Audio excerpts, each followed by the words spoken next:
Okay. So that now we just started this meeting. This is the seminar series that EPIVINF project has organized about epigenetics in viral infections. And this is the first seminar, and we will have Christian Brander, who is the EPIVINF European Union project coordinator and also a principal investigator at IrsiCaixa. And then later on, we will have Marta Ruiz Riol, who is also project coordinator of EPIVINF and also senior scientist at IrsiCaixa. If you have any questions, we will have a question and answer session at the end of the meeting. You can raise your hand, and I will unmute you, or you can also write the questions in the chat. So now that we just present a little bit what's this seminar gonna be, I will mute myself, and Christian will start his presentation. Well, thank you very much, Chris, for the introduction and setting up this entire webinar series. Just to make sure you can see my slides. All right. I assume yes. So. Okay, good, wonderful. Well, thanks and welcome everybody who has taken the time to join today and hopefully in the future episodes of this webinar. As Chris said, today we're going to kick this off. This is a webinar about EPIVINF, but not so much about EPIVINF, what we do in EPIVINF, but how we see epigenetics and its implications in health and disease, in viral infections. And what we try to do, the objectives of this is to, of course, disseminate a little bit our work, give visibility to the EPIVINF program and the partners involved, but also reach out this way to other consortia, the Orchestra, RACORP, EIAC, and others that are interested in epigenetics, to have a platform where we can start sharing ideas and thoughts and from our side also results. But we will not use this webinar series to present updates on a regular basis of our own work. Really, this is more to give others also a platform to start talking and come together and talk about what epigenetics can do and cannot do or is in different disease settings. We also want to give visibility to the patients, in our case, long COVID and individuals living with HIV that suffer from neurological consequences. I will come to that a little bit later, but we hope also to reach some patient organizations here that will find this interesting, hopefully, to see what's ongoing and what questions we are asking and the ultimate goals that we have in mind. So with that, I just would like to still, because we kick it off today as EPIVINF webinars, give you a short rundown of what EPIVINF is, the consortium, then talk a little bit about why epigenetics are all in what we are normally looking at in viral infections, and then present you a little bit of the scientific focus and the overall objectives of the program. Marta will then take you into 1-2 specific settings that we have been working on. We are 2 years into the program. We do not have a lot of data to show you, that conclusive data, but we have made great progress on many of our cohorts, and we are finally now at the point to really engage in data analysis on some of the very interesting data sets we have generated so far. So this is EPIVINF. These are the partners. We are a fairly north-south distribution here across Europe. We have partners at the Karolinska, Gunilla and her team in Sweden. In Germany, we have the University of Saarland. In Italy, great teams also in Milano. Malta for the Omniscope company that has also a site here in Barcelona, where we do some of our immune receptor repertoire analysis. And not last is a great site here outside of Barcelona, where we're working on animal models for long COVID, and especially long COVID with neurological implications.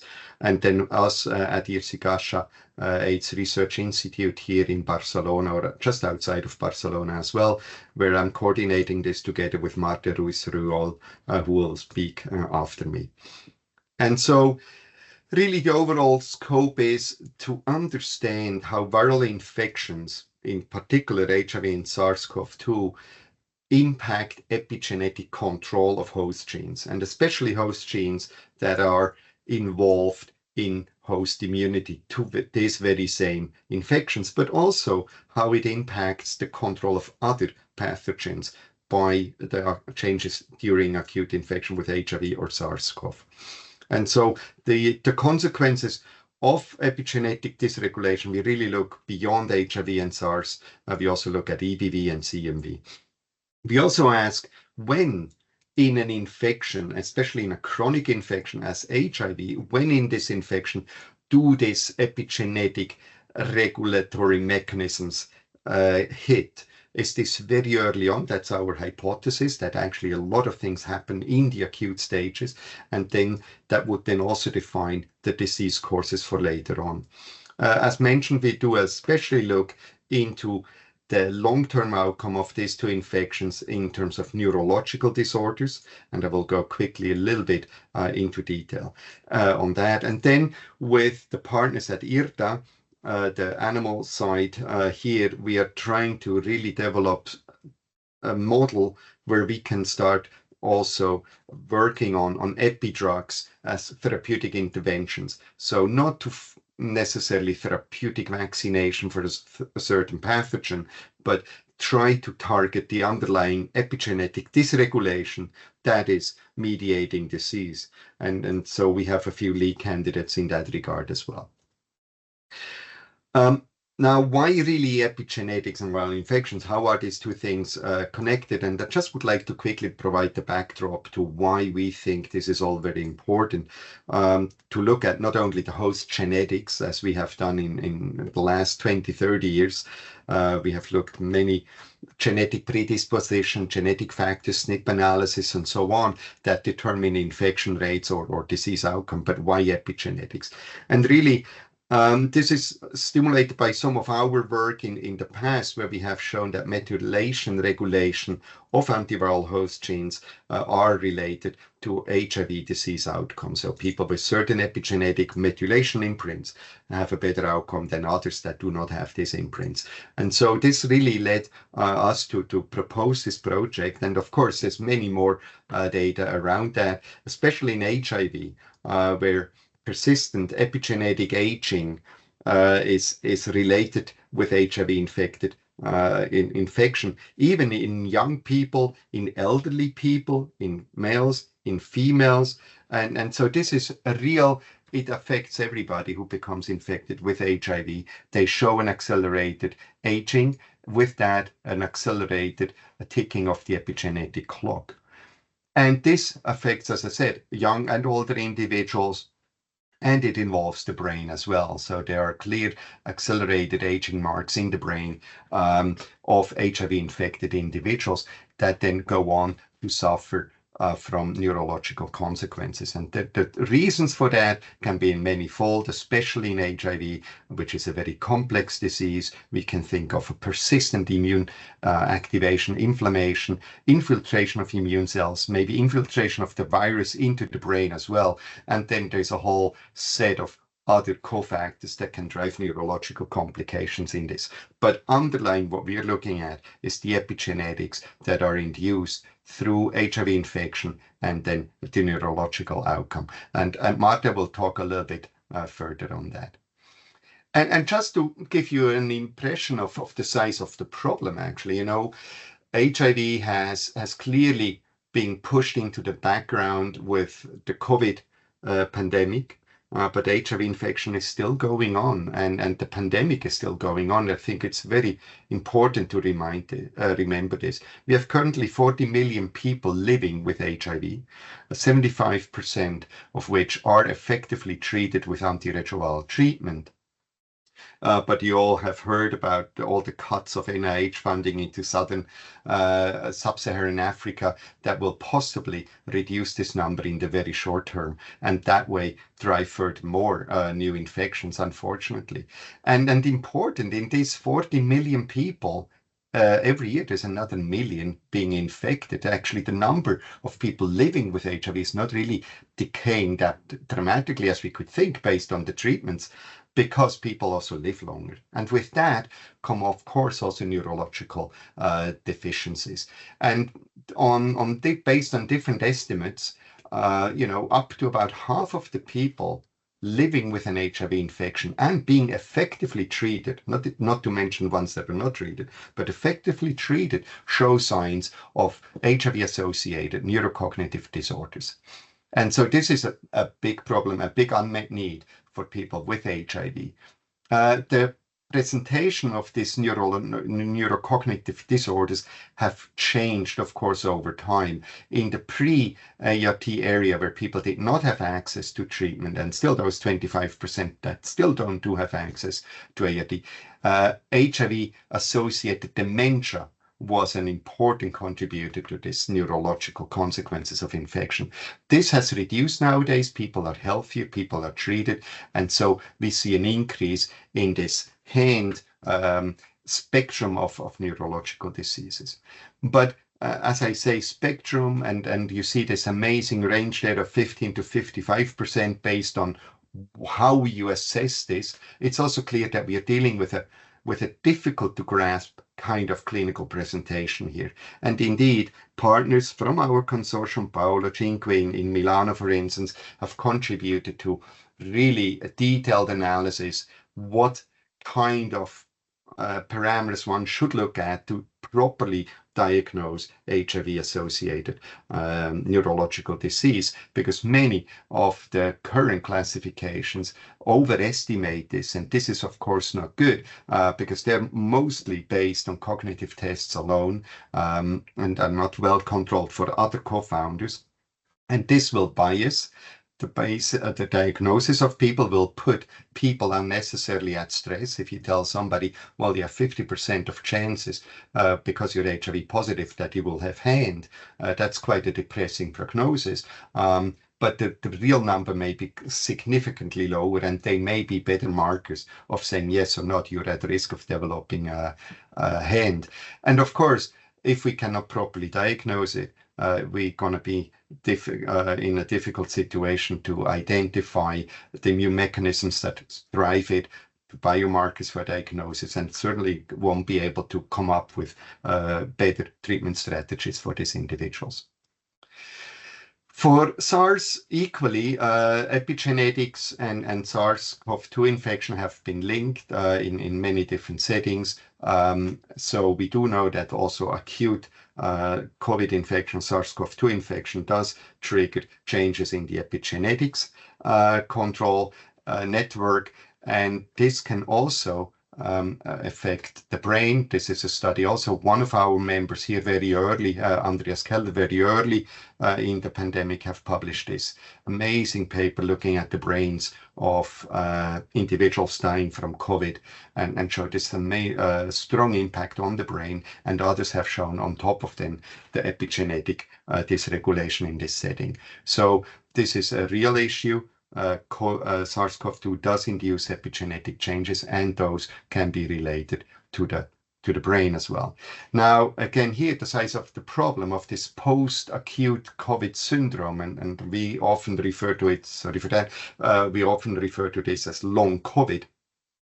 Estimates go up to 10% or more of individuals who have contracted in the past an infection with SARS-CoV-2 that could be at risk of having PAX, this long COVID disease. And what you see here on the right side is just an accumulation of people's symptoms that could show some people with PAX. Important thing is here, this is in theory a disease spectrum that occurs after the virus has been cleared. Also, there is debate about whether the viral antigen, at least, or the virus could persist in certain compartments in the body.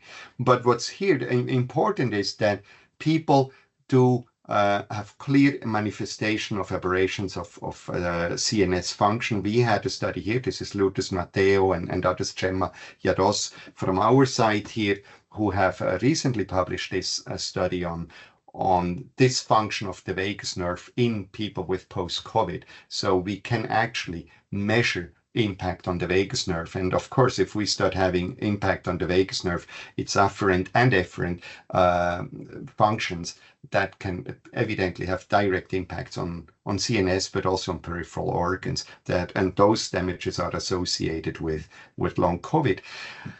But of course, there is always the discussion, what is really defining long COVID? And the problem here is, and that's something we would like to help overcome with our work, is many of the symptoms are based on subjective measures. Oh, I feel tired, I have foggy brain fog, I feel this, I feel that. That, of course, a vagus nerve measurement is clearly a good objective measure, but we need to work towards better, more objective measures.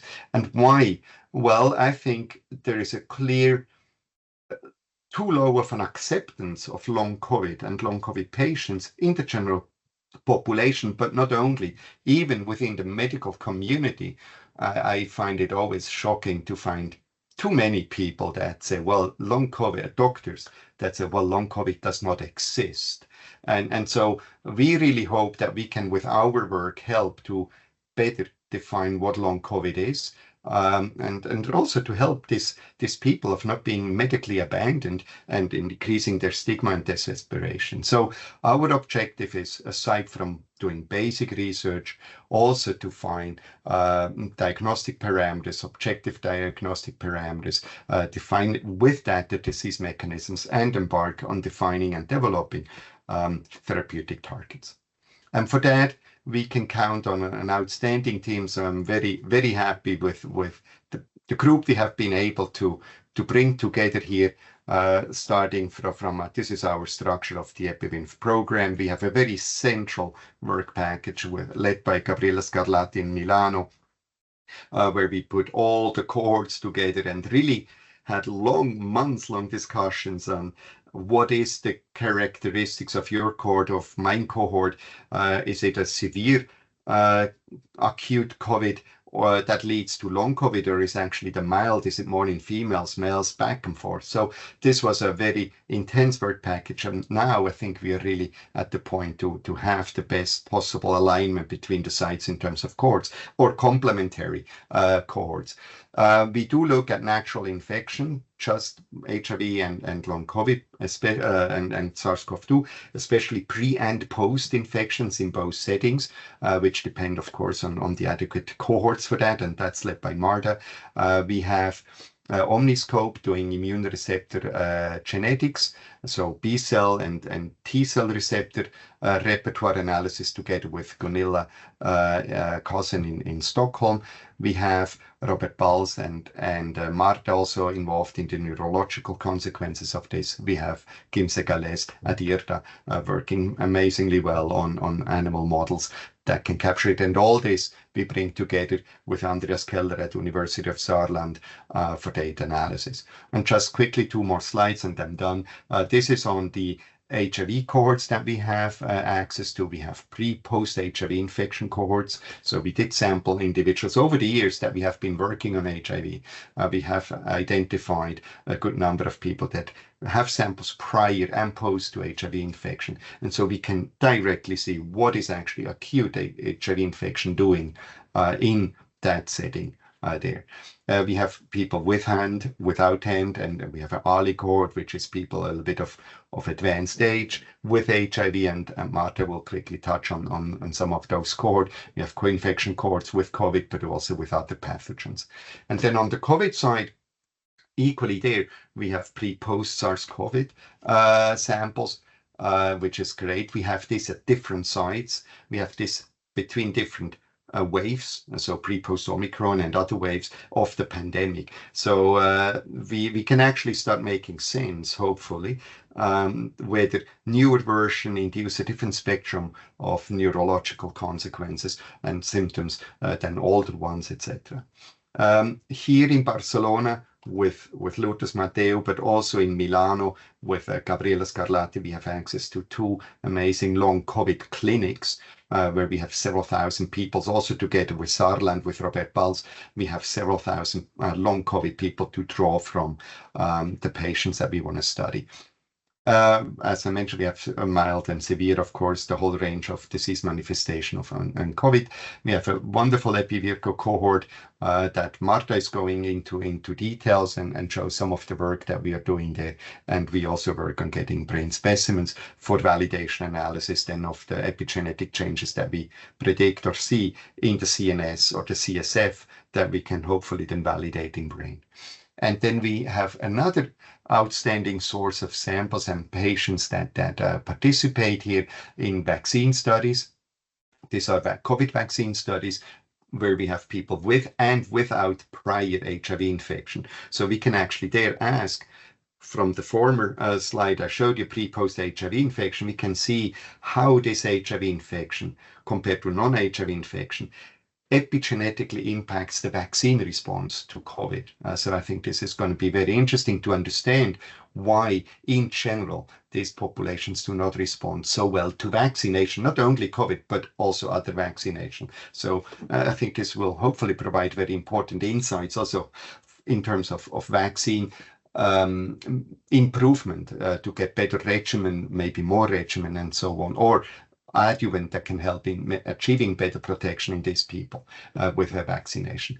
I mentioned we have prior and post-COVID, prior and post-HIV infection, but also prior and post, of course, vaccination, where we can see what the repertoire, the immune receptor repertoires are on T cells and B cells that we drive with vaccination, how this responds to rate of reinfection later on and the risk of stronger or milder disease. And then we have here in Barcelona therapeutic HIV studies, also one going in Milano still, and some of them even have included HDAC inhibitors, so modifiers of epigenetic mechanisms already. This is an older study that Marta published last year or the year before, where we really looked at the epigenetic landscape in these therapeutic vaccine studies. And what we, Marta and I, we really took from this is, if we have this very profound impact of acute HIV infection through epigenetic mechanisms onto the immune response, it will be very difficult to restore this just by giving a little bit more of the virus in a vaccine. We may really need to restore epigenetic mechanisms to achieve a better immune response to vaccination and then control of the virus, in this case HIV, because we want to take these people off antiretrovirals so they can live without taking antiretroviral drugs. And we do this by looking at methylation and transcriptomics profiles.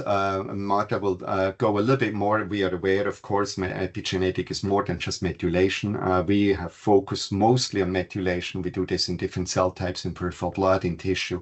We look at single cell bulk analysis. We have a great study with the CSF cellular fraction.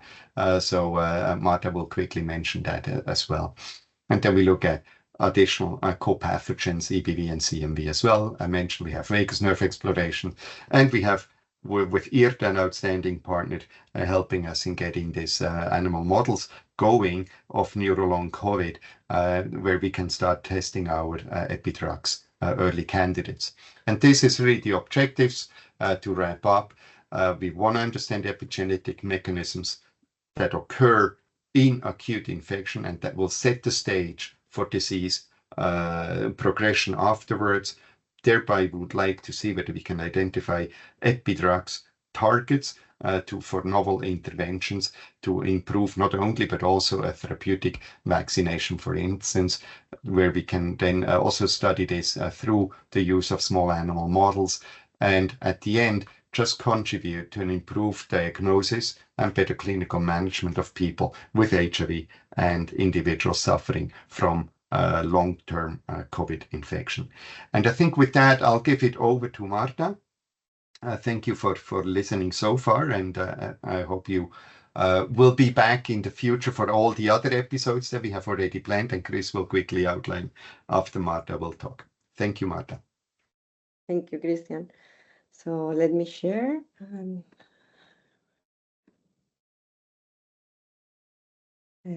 Can you see the screen? Yes. Okay, I'm not sure. Well, you can see the pointer as well. That will be helpful if Yes. I have to indicate Yes, can some see parts that, of the Marta. slide. Okay, that's great. So thank you, Christian, for the introduction and for the mention of some of the major goals and points of the Work Package 4 that it's focused on neuro aspects. But as Christian has said, I will make an introduction of general viral induced epigenetic changes, not only based on DNA methylation, but also how these viruses can impact on neurological disorders, especially with a focus of HIV and COVID infection. And then at the end, I will show you a little bit on the state of in which point we are in the EPIVINF program and what we have done in terms of especially enrollment and the collection of special cohorts to try to address some of the questions that it's proposed in this work package. That work package, it's not only itself alone, although we are going to focus on some courses specifically in there, it's also to identify some kind of biomarkers that we can see and we can explore also in the work package 2, in which we have access to the pre-post HIV infection and pre-post COVID infection course, in which we can see what is happening during the acute infection to see why these neurological consequences persist over time in these both diseases. So as Christian has shown and taking the opportunity of this beautiful picture that was made very far away and it's very beautiful, it represents how it's the complexity of epigenetics. So it's not just the DNA methylation. We have different levels of epigenetics in there. And most of them are related with the stones. The other ones are more specific in the gene level. But everything in this epigenetic mechanism can be affected by different aspects. One of them can be the development itself, different things, drugs, aging. But at that point, when this picture was done, the infectious disease was not represented here because it has become more evident the impact of infectious disease in the impact of these epigenetic mechanisms, but also how they impact on the health endpoints, considering cancer, that it's in which the studies making and using drugs through the epigenetics and also epigenetics studies has been made, especially for cancer, but it's going on other diseases. And for our interest, we are going to focus on DNA methylation, at least for that presentation. And at the end, we will show you how we are going to focus on and why we are going to focus on DNA methylation programs. So we have to say that aside from this impact and this slide, every time it's coming on new ways of epigenetic maps that are very widely related with the metabolisms, that it's something that it's growing to be playing an important role in the regulation of the genome and the gene expression of the host, but also for the virus, not just for the host. So considering the infection that it was not stated at the beginning, it can impact on the regulation of the immune responses, antiviral response, neurological factors, how we can deal if we have this infectious disease with an impact of mental disorders, and what is the role of the epigenome in there. So that's one of the questions.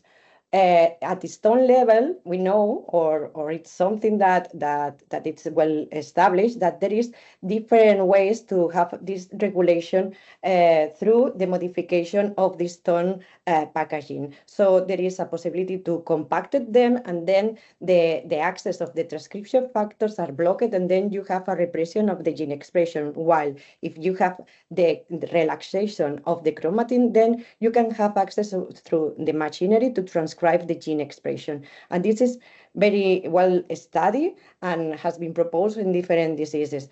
Also, the methylation can act at the chromatin level, as has been shown in different studies, in which you can also make this state of the chromatin more relaxed or not, methylating these proteins related with the stone package. Then we have more targeted ones, and one of the mechanisms that we are interested due to this focused aspect in which the dysregulation of the gene expression is focused at gene level. And this is very important for different reasons. In terms of histone deacetylations, that is something that has been profoundly studied even in the COVID and in HIV, it has been addressed and the impact on the virus, but also in the impact on the host. Because when we touch these histone deacetylases, we are not only acting on the host genome, also in those viruses that can be integrated inside the genome of the host. So that's the way, that's the case of HIV. In the HIV, there has been proposed different ways for reactivation of the virus that can be integrated inside the DNA of the cell, for which several latency reversing agents has been proposed to open the expression, to open the chromatin and be able to express the virus to target them through other interventions and other strategies like the killing through T-cell immunogens. Vaccination. So this is the case of our first study that Christian has mentioned, that it was the VCNO2 trial that was a kick and kill strategy to target and reverse the expression of HIV, and also target through the CTL response these cells that are actually replicating the virus. Although we didn't see major effects on the reservoir, we saw that there is an epigenetic landscape, and when we say this is because there was a huge representation of DNA methylation imprints in the host genome of these participants that were related with the ability of control the virus in the absence of the treatment during the interruption of the treatment for the evaluation of the efficacy of the vaccination strategy, well, the intervention strategy. And what we see is that DNA methylation seems to play a role in terms of correlates of control after this interruption. And when we saw the other class of histone deacetylases, that it's another family that it's called sirtuins. Sirtuins has been also reported to be associated to the expression of the viral particles, but also to be related with the host regulation. And this dual effect, it's very important when we add an additional level that is the neurological dysfunction, because these molecules, especially the sirtuin-2, has an impact, has a huge expression on the brain, and has been reported to have some beneficial effects, some targeting of sirtuin-2. So this is what we saw in this publication, in which we explore the levels of sirtuin-2 in people that has different abilities to control the virus, and we see that there was a different expression. Also, it serves as a potential biomarker of neurocognitive dysfunction or even evolution when you are early treated or late treated in participants with HIV. And we saw that when we target this molecule, we reduce the replication capability, the reactivation ability, and also has a neurocognitive effect. So that's for histone deacetylases, sirtuins. That it's the sirtuins. I have to say that it is included in the Work Package 5, in which we are setting up different types of in vitro models and also in vivo models to testing the efficacy of these molecules. So that's the point in which we are, and we are studying in the Work Package 5. So finally, for the DNA methylation, that it's the place in which I would like to arrive, it's that we have been looking at the DNA methylation because it was reported that the promoter of HIV virus, well, the regions that it's very close to the virus entry in the DNA of the host genome, are highly methylated and hypomethylated. So it contains different CpG sites that can be differentially regulated to silence or even express the particles of the HIV genome. So there is something that it's very tightly regulated for the virus, but also it has an impact in the disease, in the infectious disease, of the HIV to have an impact on the host. And recently it has been reported more or less the same for the COVID.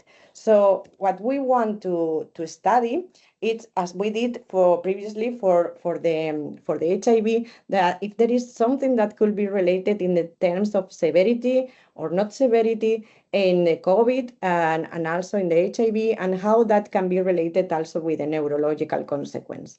So DNA methylation itself, it's not just to see what is happening in the virus or what is happening in the host genome or host response.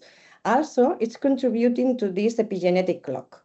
This epigenetic clock was stated that there is a differential methylation levels in our genome that can serve as a biological age prediction, and how upon different conditions like risk factors like smoking, drinking, you can be in a situation in which your epigenetic clock has been accelerated.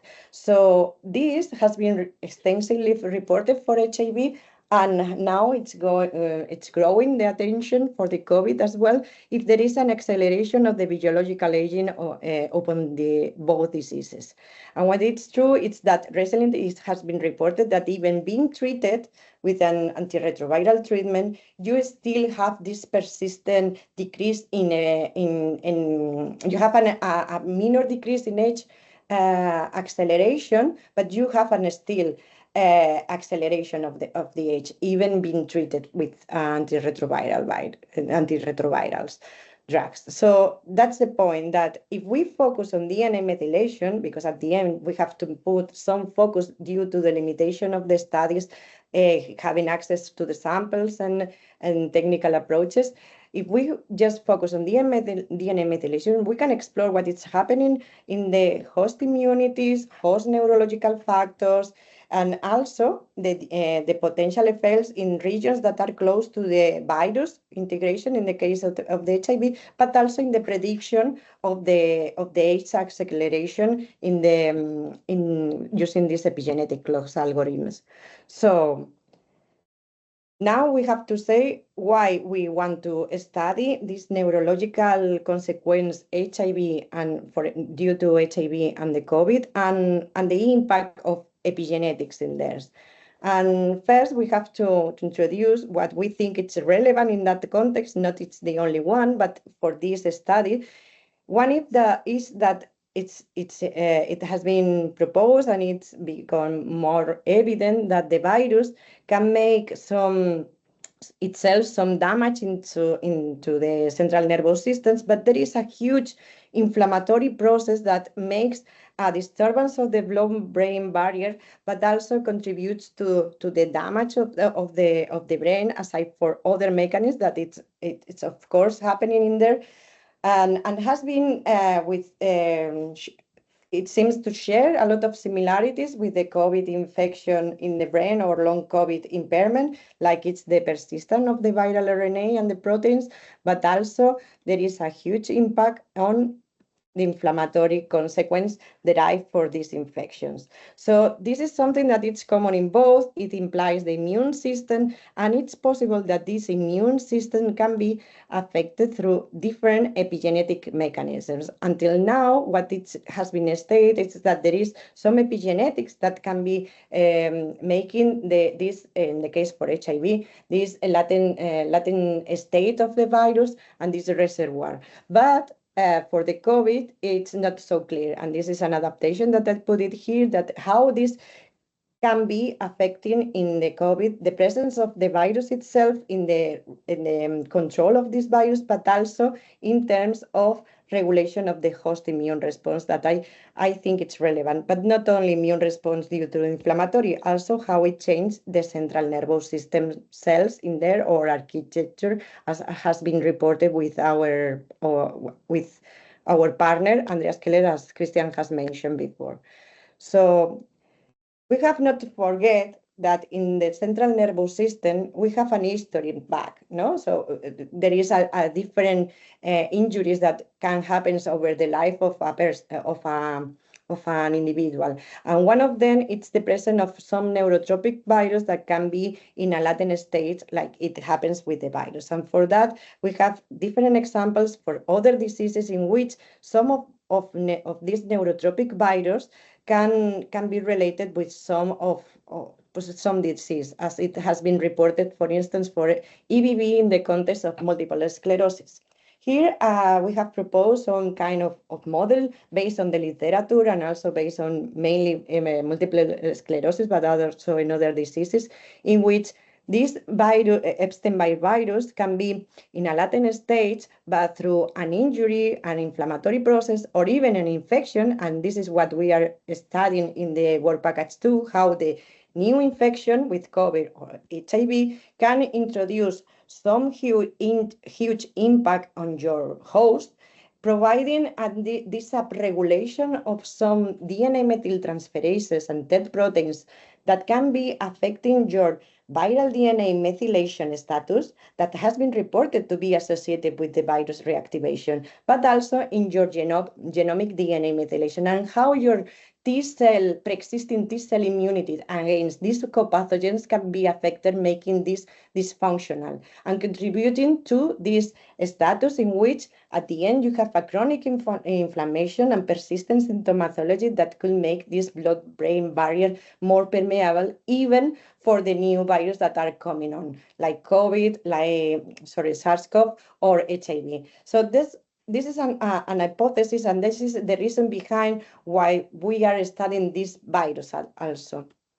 And this is something because we have seen that also in the literature, it's becoming more evident the huge impact of these viruses also in relation to the central nervous system. And this is something that we have to explore and not forget it, because maybe it's not the HIV, it's not the SARS-CoV, but it's another virus that we have in our bodies that is contributing to this damage. So this is important to study, but we have a huge problem. We cannot access to the brain. So we have this limited access through this sample availability. So what we can use instead of the brain samples, what we can use in this kind of studies is the CSF of the participants that it's willing to participate in these studies, that are not so much, because CSF extractions are difficult, especially for immunocompromised participants like HIV. But in that setting, we can address, or we can capture some signs, especially for some cellular subsets, in which some of them has been reported for other infectious disease with a central nervous system component, that there is a huge impact in the methylation regulation of these populations. So this is something, if we have access to the CSF, we can address some of these dynamics in terms of epigenetics, and even more going in terms of or EBV specific T cells, but also in terms of HIV or COVID specific T cells. So this is something that we can address. Considering overall this information, what we want to study in this work package 4, considering also the impact of both diseases affecting the neurological, the central nervous system, we want to explore the DNA methylation impact in peripheral blood, but also in the cellular fraction of the CSF. And how these epigenetic profiles in the virus-specific T cells, and when I say virus-specific T cells, I don't mean COVID for long COVID or HIV for neurocognitive impairment in HIV-associated neurodisorders. What I said is also for other co-pathogens, taking as an example EBV, how these are affecting or are related with the severity of the neurological symptomatology, but also in terms of potential factors that contribute to the migration to the central nervous systems. And we want to validate some of the signs that we could find in the brain samples. So for that, and as an initial starting point for HIV, we have enrolled in the early study together with the unit of Fundación Lluita contra las Infecciones, that it's close to IrsiCaixa. It's in the same in the same institution. So what we have done is the enrollment of the early participants that includes people living with HIV with more than 50 years old, and compared with age, gender and age participants without HIV that in which we have enrolled them. We have collected different samples, plasma and PBNCs, but we have also evaluated them through different kind of tests. And a very big battery of neurological and neurocognition test assessment. These participants that has more than 50 years old, this is the age that has been predicted to be in which the HIV individual suffers these premature aging, has been explored specifically with this phase test, that it's a memory test that is usually used in the Alzheimer's Center that it's here in Barcelona. And what they have measured is this Alzheimer's disease test to evaluate if there is any preclinical symptom that could be similar or related with the Alzheimer's disease in this cohort, to explore also the potential prevalence in there or the mechanism that could be shared between both diseases. So what we have seen and what it's reported is that there is a huge impact in the Alzheimer's disease at DNA methylation levels, but this is also because we found some of the epigenetic targets that we found in HIV in our previous reported paper, that is the SIR22. And that's the reason behind to exploring everything in that context.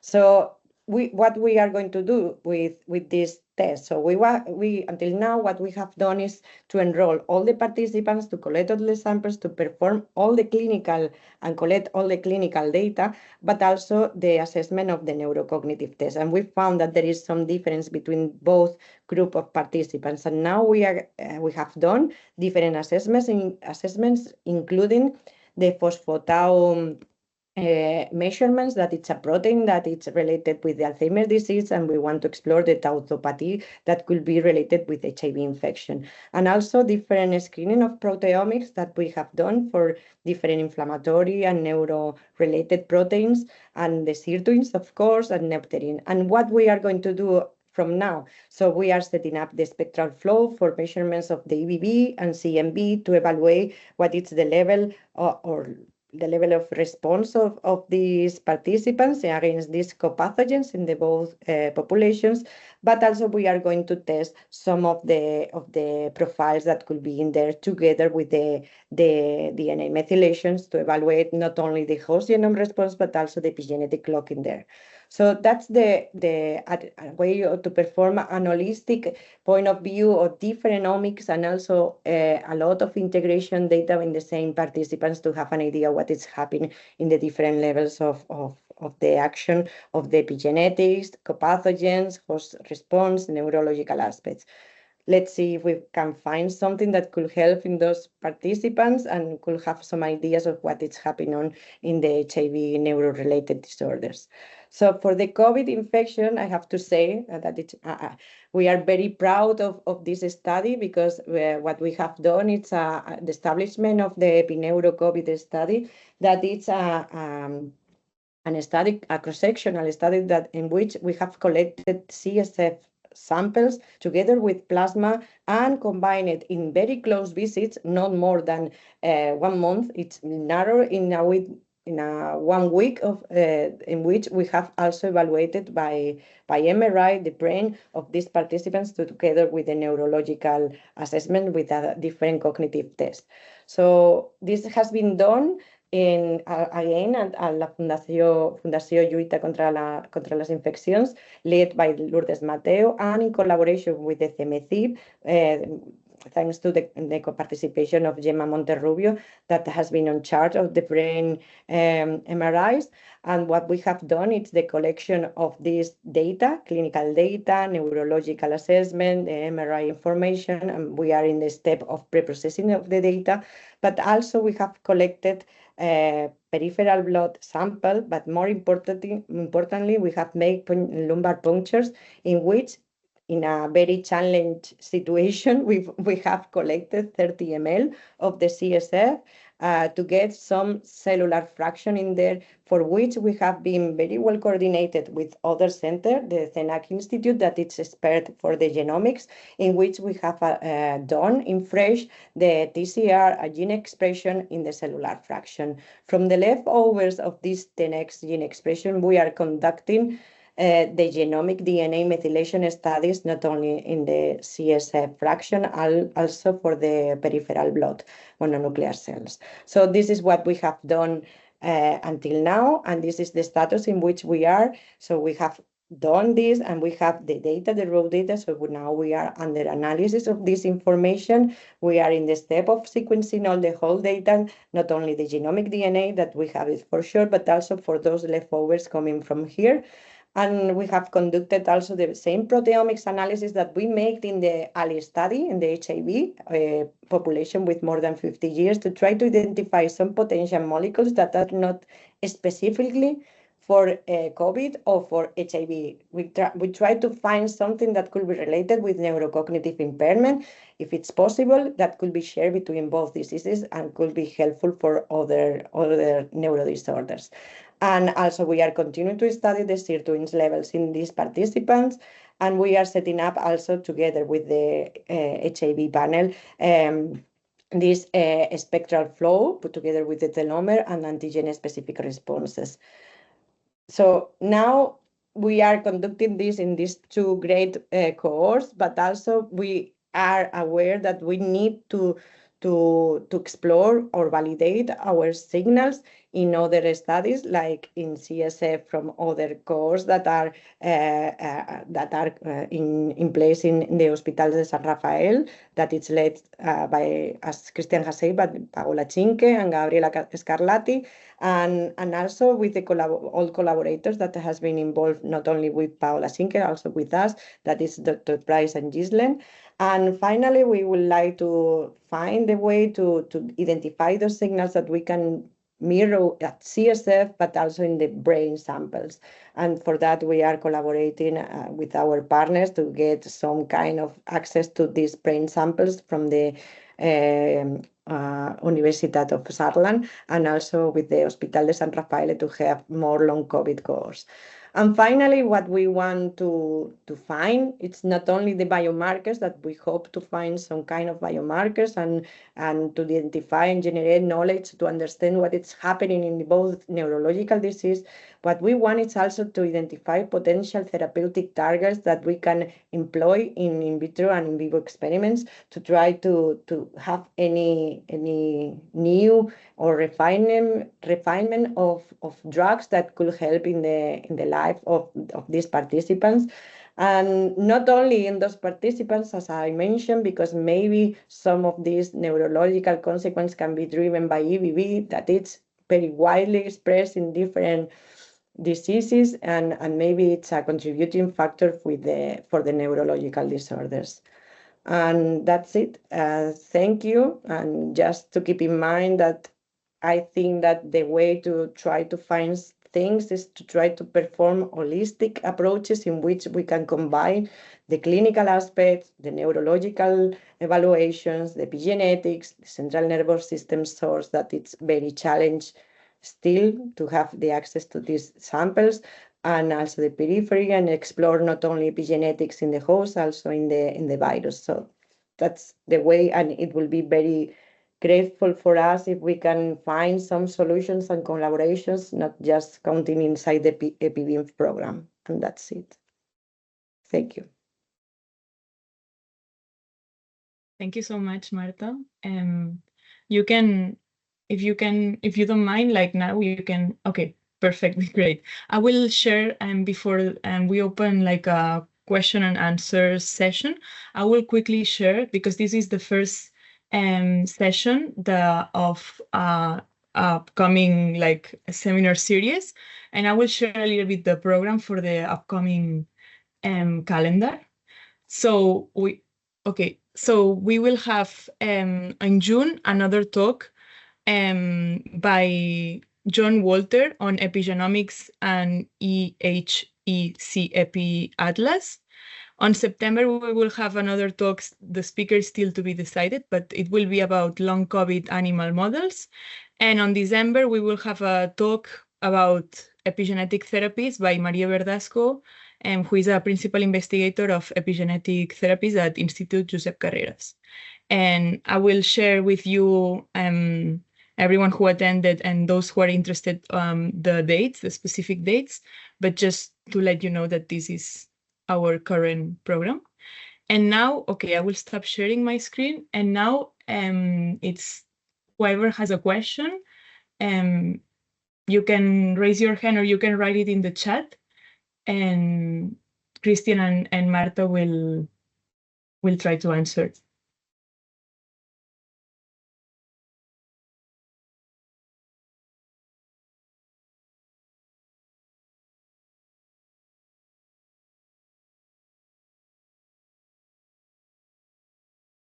I guess there are no questions. Well, if it was also clear, I just want to thank everybody for joining today, and Marta and I, and through Chris, we are of course more than happy for any follow-up you may have. Our emails are available, or through Chris, sure. And we're really looking forward to have you back on this webinar series in the next editions. So thanks everybody for joining today. And thanks, Chris, for organizing it.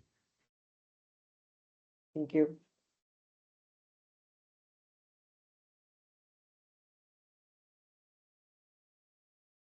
Okay, there's someone writing in the chat. Thank you. Okay, thank you. Okay, great.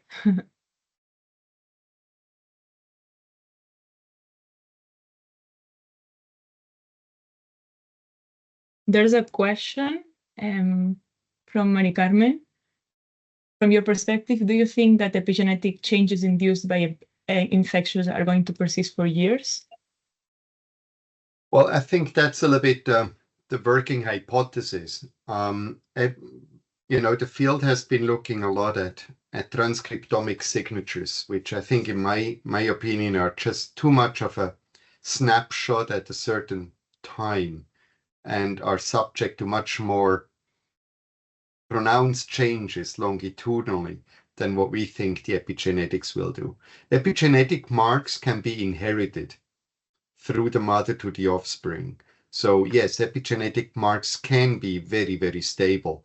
And I don't see, unfortunately, much reason that in some of the severe disease manifestation, those marks could be maintained over a long period of time.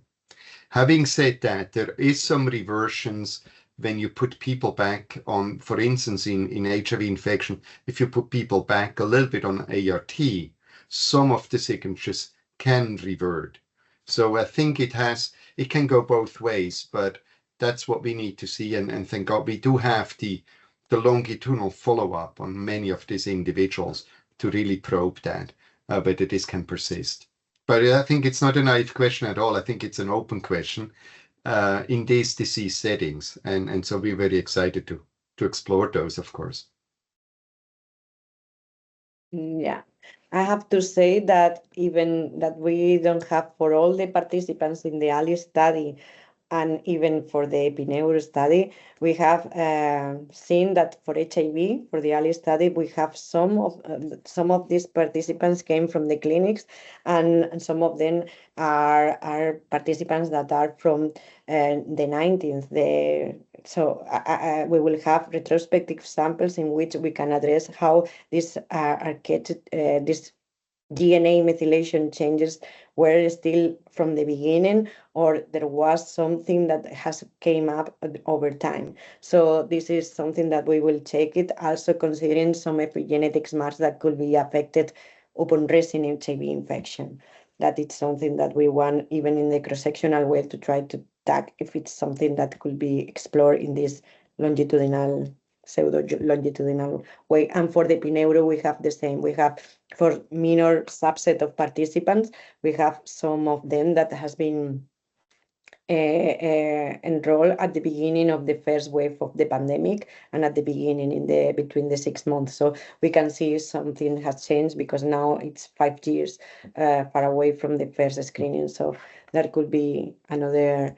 Well, we are going to test that so we can see if there has been something that has changed or it's maintained over time. Yeah. And the other supporting evidence is evidently, the epigenetic clock, which is sure. Yeah. Unfortunately not that easily reversible as they keep on telling me after testing my blood. So I think things keep on accumulating and staying there. Yeah. Okay, so I guess if we don't have any other questions, we can end the session here. And right. Thank you so much for everyone for attending. And this is the end. Thank you. Bye. Bye.